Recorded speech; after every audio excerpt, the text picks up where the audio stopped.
Yes, you guys, welcome back. I'm the EFC. This is Blue Line Stevie, and today I'm here to bring you guys a match review of our 3-0 win against Watford tonight. Now, I'm going to keep things very real. Tonight, I just was not ready for the football. Saturday night, watching a game at 8 p.m., I was just thinking, why that time? On a Saturday, I want to see my football early. I've got other things to do during the night. However, you guys, this game made up for any of those issues I had. Great game, excellent game, and a very easy game at that. And I guess we have to thank Watford because throughout the 90 minutes, they made zero attempt to really press us, to really carry any attacks, to leave their positions, to play with balls basically, to try and attack us and make it a game. So basically, for large moments of the game, especially in the second half, it did kind of feel like a training game.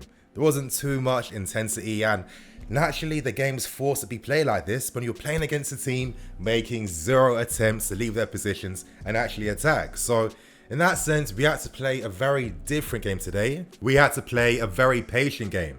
The game plan tonight was to create space between the lines of Watford's defensive shape.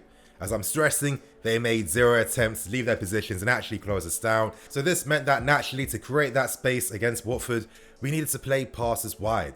We were constantly playing the ball from left to right, left to right. We were playing passes backwards as well to try and force out the Watford strikers to press us and close us down. And then that way we could find N'Golo Kante as our free man to try and progress the ball further up. But it does get very difficult against teams making no attempt to leave their positions, only caring about defending. So of course at times the number 8s would have to drop deep to receive passes from Kante to create that space between the lines.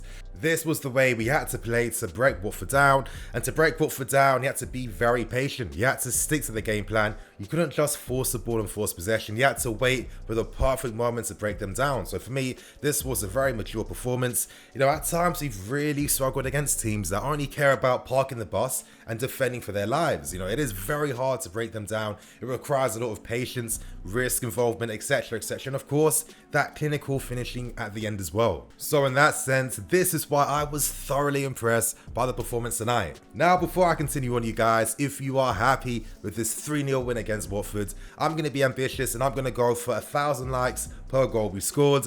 I want to get 3,000 likes for today's video. So if you're happy with this win, you guys, smash that like button. And now getting back to things, let's discuss the lineup first, because in this aspect and in this area, I feel that Lampard deserves a lot of credit.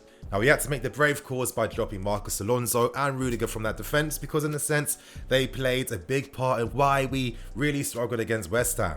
In came Kurt Zouma, and I'm going to get my Zouma praise out the way immediately.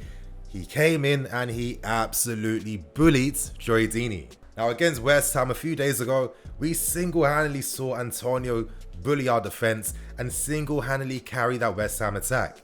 If we had Zouma playing in that game with Zouma's physicality, his aggressiveness, his timing of the tackle, his great defensive play, if we had those elements in our game against West Ham, they ain't winning that game. I feel like we would have won that game pretty comfortably, and today Zouma showed why you need a dominant colossus at the back to really just bully defenders like this, because how many times have we seen Rudiger absolutely moved to by strikers like this? There's no dominance. It's like a constant 50-50 battle that you're hoping, fingers crossed, he's going to win, he's going to come through. But in the Premier League, where there's such a big focus on having strong strikers that can lead the line, that can run in behind, that can bully defenders too, you need to be even better than them. So I'm hoping that Zouma's going to remain in this team. For me, this was the first time I really saw Christensen and Zouma acting as a defensive partnership. So in that sense, it got me pretty excited, you guys. It got me very excited because I do feel like if you could combine both these players, games and defensive abilities, you probably get the perfect defender. So I'm really hoping that with more game time, more consistency playing, their relationship and their partnership is only going to get stronger, because I think they could be pretty formidable. Let's not forget they're still quite young and they got plenty of time on their side. Now moving on to the game, and I think the main thing to speak about was the great first goal that we scored against Watford. They really set the precedent for how the game was going to be played today, and we had to be very patient. And I really feel like that passing move, those passing passages that really carved open Watford, was probably the best passage of play throughout the game today.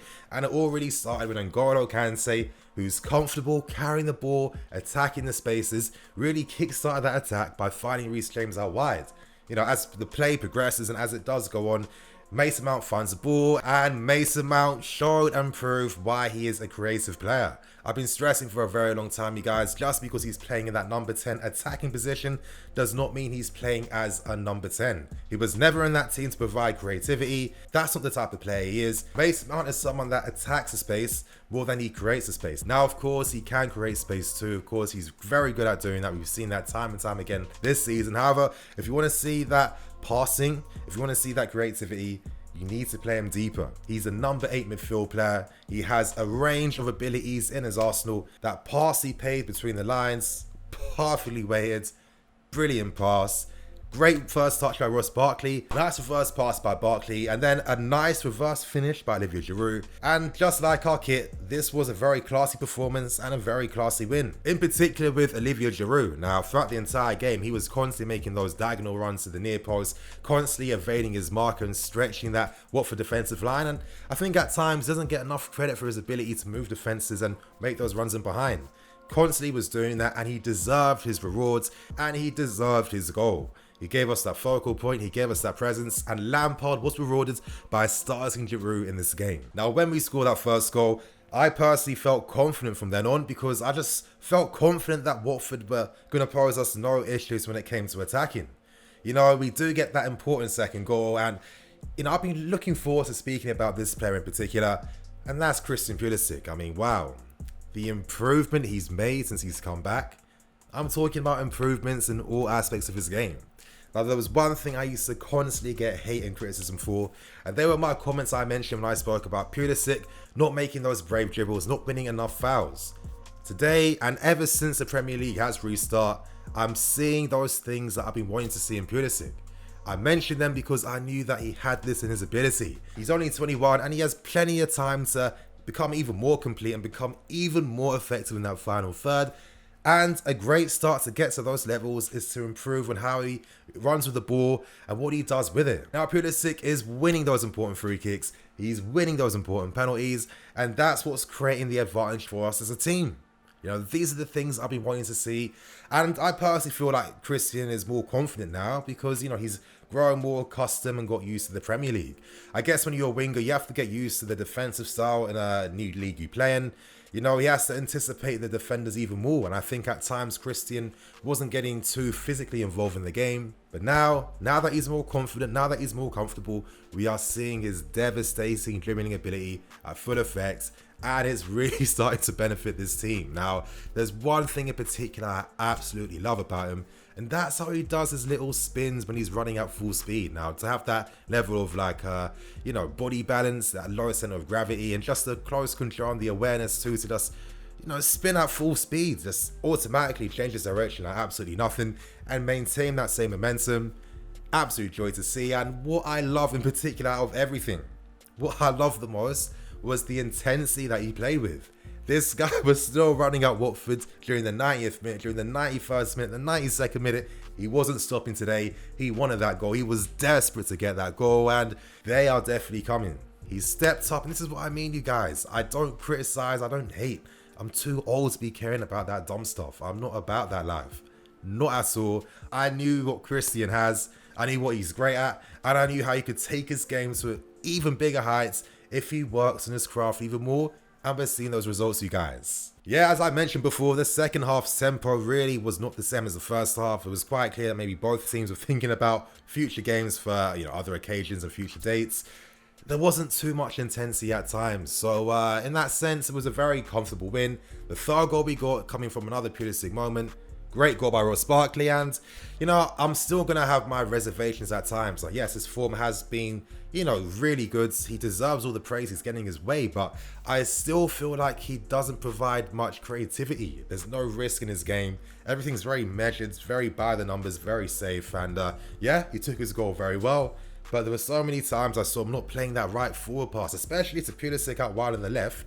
And I think that's something that Barkley could work on and be maybe a bit more braver in the final thirds. I think this was the perfect reaction that we needed after a very disappointing loss against West Ham. We saw everything that we missed in that game. We saw great defending. We saw a striker getting bullied.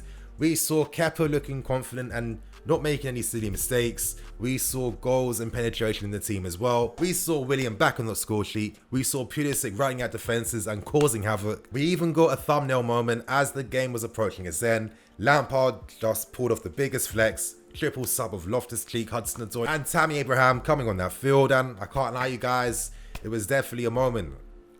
You know what? I honestly can't wait until the kit comes out on Thursday. The more I keep seeing it, the more I'm loving it.